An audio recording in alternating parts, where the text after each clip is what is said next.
पाकिस्तान के बहावलपुर की कहानी क्या है, जहां भारत की सेना ने ऑपरेशन सिंदूर चलाकर आतंकी ठिकानों को तबाह किया। क्यों ऑपरेशन चलाने के लिए बहावलपुर को ही चुना गया और यहां वो कौन सी जगह है जहां आतंकवादी मसूद अजहर छिपकर मदरसों में आतंक के अड्डे चलवा रहा था। पूरी कहानी बहावलपुर की जानेंगे। नमस्कार, मैं अभिषेक और आप देख रहे हैं ऐतिहासिक किस्से कहानियों पर बात करने वाला हमारा कार्यक्रम तारीख।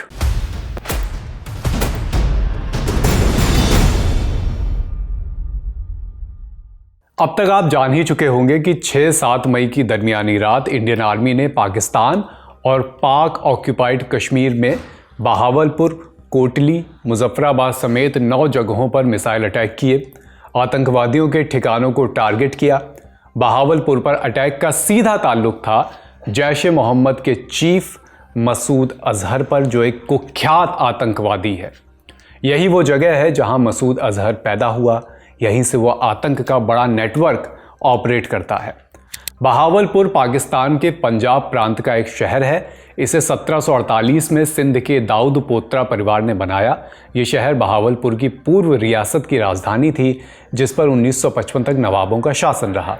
आसपास के इलाकों में आज जाट और बलूच लोगों की रिहाइश है, पर हालिया दौर में बहावलपुर जिस नाम से सबसे ज़्यादा जोड़ा गया वो है आतंकी संगठन जैश-ए-मोहम्मद का सरगना आतंकवादी मसूद अजहर। यहीं से जैश-ए-मोहम्मद का लंबे समय से हेडक्वार्टर चल रहा था, जहां मसूद अजहर अपना गढ़ बनाकर, पैठ बनाकर बैठा हुआ था। वो जगह थी जामिया मस्जिद सुभान अल्लाह। भारत ने इस मस्जिद को ऑपरेशन सिंदूर चलाकर निशाना बनाया, तबाह किया। जामिया मस्जिद सुभान अल्लाह बहावलपुर की सेना छावनी से केवल 8 किलोमीटर की दूरी पर है, जहां पाकिस्तानी सेना की 31 कोर के 30,000 सैनिक रहते हैं। बहावलपुर फैसिलिटी की स्थापना जैश-ए-मोहम्मद ने अपने संगठन अल रहमत ट्रस्ट का इस्तेमाल करके की थी। जैश-ए-मोहम्मद बहावलपुर हेडक्वार्टर का इस्तेमाल मुख्य रूप से भर्ती और फंड रेजिंग के कामों के लिए करता रहा है, लेकिन इसका असल इस्तेमाल, पर्दे के पीछे से इसका इस्तेमाल आतंकी प्रशिक्षण, खैबर पख्तूनख्वा और पाकिस्तान के कब्जे वाले कश्मीर में अलग अलग फैसिलिटीज़ में होता आया है।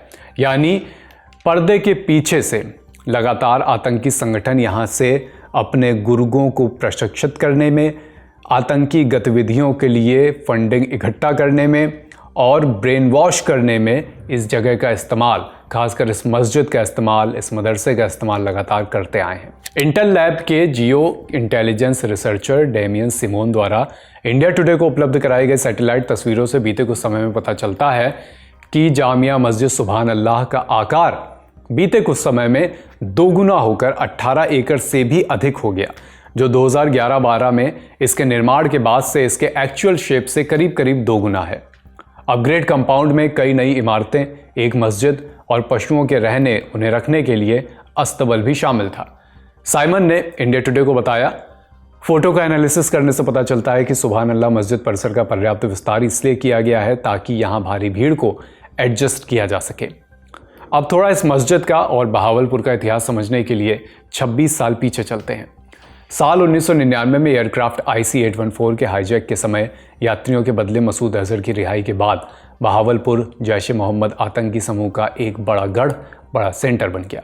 तब से यह आतंकी समूह भारत में तमाम आतंकी हमलों में शामिल रहा। इसने 2001 में संसद पर हमला किया, साल 2000 में जम्मू कश्मीर विधानसभा पर हमला, 2016 में पठानकोट में भारतीय वायुसेना के अड्डे पर हमला और 2019 में पुलवामा में हमला, जिसमें भारतीय सेना के 40 से ज़्यादा जवानों को अपनी जान गंवानी पड़ी थी। मसूद अजहर, जिसे ग्लोबल टेररिस्ट घोषित किया गया है, उसे अप्रैल 2019 के बाद से सामान्य तौर पर देखा नहीं गया। उसे पाकिस्तान की इंटर सर्विसेज इंटेलिजेंस यानी ISI, अफगानिस्तान में तत्कालीन तालिबान नेताओं ओसामा बिन लादेन और पाकिस्तान में सुन्नी सांप्रदायिक संगठनों से मदद लगातार मिलती रही है, अतीत में भी और वर्तमान में भी। इसके अलावा जनवरी 2000 में आतंकी संगठन इसने शुरू किया। बहावलपुर का जिक्र 2021 में आई राहुल पंडिता की किताब the lover boy of Bahawalpur, how the Pulwama case was cracked, इस किताब में भी मिलता है।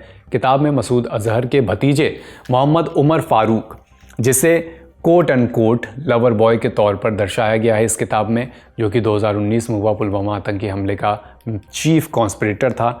ये किताब बताती है कि नेशनल इन्वेस्टिगेशन एजेंसी यानी NIA ने कैसे कड़ी मेहनत से सबूत इकट्ठा किए और पुलवामा हमले के पीछे के साजिशकर्ताओं का पता लगाया। आतंकी फारूक का नाम जांच में तब सामने आया जब एक टूटा हुआ मोबाइल फ़ोन मिला जिसमें तमाम अहम संदेश थे और एक कार की चाबी भी मिली जो हमले में इस्तेमाल हुई गाड़ी से जुड़ी थी। इन सबूतों के साथ साथ DNA जांच से ये भी पता चला था, ये साबित हुआ था कि हमले की योजना किसने बनाई थी और इसमें कौन कौन शामिल था। ये तमाम कड़ियाँ हैं, ये तमाम ऐसे सबूत हैं, ऐसे बड़े कुख्यात आतंकवादियों के नाम हैं जो बहावलपुर से जुड़ते हैं। तारीख का ये एपिसोड लिखा है शिवानी ने। फिर आपसे मुलाकात होगी तारीख में किसी नए किस्से कहानी के साथ। ललन टॉप देखते रहिए। शुक्रिया।